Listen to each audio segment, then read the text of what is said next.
Hello, Grace family. My name's Don Jones, and this is chapter 1 out of my Grace story. I grew up in a small Missouri town about an hour from here, Mountain Grove, Missouri, and I was raised in a Christian home. My dad was a deacon, my mom was a Sunday school teacher, and my whole family attended the First Baptist Church there. And when I was 9 years old, I invited Christ into my life. Fast forward about 9 years, and I'm off to college. I went to SMSU, which now is called MSU.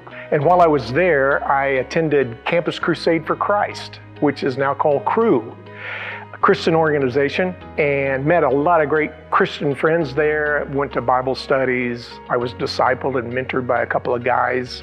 I can't say enough good things about Crusade. Moved about 4 more years, I'm out of college, still driving the old beater car that I drove through college, which was a 65 Chevy Impala that my grandma gave me. It was at the end of its rope, so I decided I was going to work hard all summer, buy a new car, and that's what I did. I worked, and by August I had just about enough money to buy a car. I came to Springfield, shopped around Springfield. I ended up at a car dealership, which was right over here by Chick-fil-A, and it was the Fiat Jeep dealership. And there was the car that I wanted and I thought I needed. It was a beautiful, brand new, Italian design, black Fiat X19.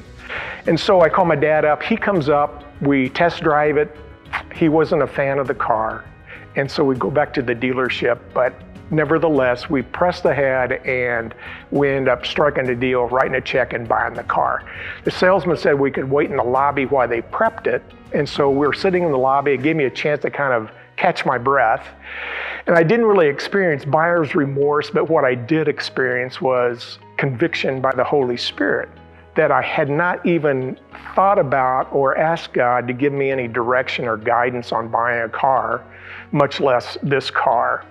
And so I felt bad, and I knew I needed to do some spiritual breathing. And so I just confessed to the Lord my self-centered action here and asked Him for forgiveness.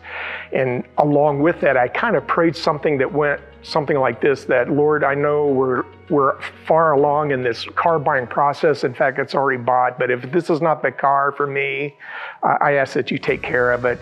I know it's a done deal, but whatever you could do, bless this car anyway. Something like that. And then the salesman comes out, says the car was ready to go and we could go back to the back. So Dad and I walk back there, car's all gassed up, washed, beautiful. The salesman said that he will drive it to the front and I'd take the car from there and I'd be off. So salesman gets into the car, starts the motor, revs the motor, and kind of peels out and goes out of the garage, around the corner, out of sight, and we hear a great big crash.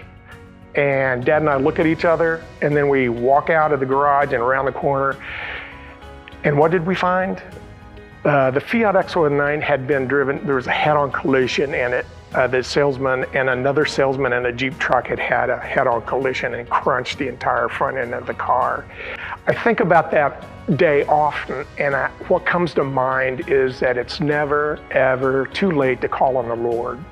In Jeremiah, it says that, call on me, and I will answer you, and I will show you great and mighty things. And so it's just comforting to know that the Holy Spirit lives within us and that we can call on Him and that nothing is impossible for God.